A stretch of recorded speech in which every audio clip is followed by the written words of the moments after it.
బాటిల్స్‌లో మనకి సేల్ జేస్తున్నారు.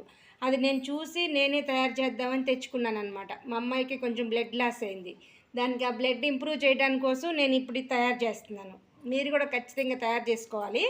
ఇవి అప్రికాట్స్ ఒక బౌల్ తీసుకున్నానండి. అంజీరా ఒక బౌల్ తీసుకున్నాను. జీడిపప్పు కొంచెం క్వాంటిటీ ఎక్కువ తీసుకున్నా జీడిపప్పు. ఇవేమో వాల్నట్స్ ఏమో ఒక హాఫ్ బౌల్ తీసుకున్నానండి. తేనేమో ఒక బౌల్ నిండా తీసుకున్నాను. చూద్దాం, వేసిన తర్వాత సరిపోకపోతే మళ్ళీ వేసుకుందాం. కిస్మిస్ కూడా అలానే హాఫ్కి తక్కువ తీసుకున్నాను, ఎందుకంటే ఇది కొంచెం పులుపు ఉంటుంది కదా, అందుకని తక్కువ తీసుకున్నాను. ఇంకా దీంట్లో జీడిపప్పు అవన్నీ, బాదం పప్పు, మళ్ళీ గుమ్మడి విత్తనాలు అవన్నీ, పిస్తా పప్పు అవన్నీ ఉంటాయి కదా మన ఇంట్లో. ఏవి ఉంటే అవి వేసుకోవచ్చు అనమాట. ఏవి ఉంటే ఇప్పుడు ఇవి నేను గుళ్ళు తీసుకున్నాను. ఈ గుళ్ళన్నీ కట్ చేసుకుంటాను హాఫ్ హాఫ్, గుడ్నుగా కాకుండా ఇలా హాఫ్ కట్ చేసుకోవాలి.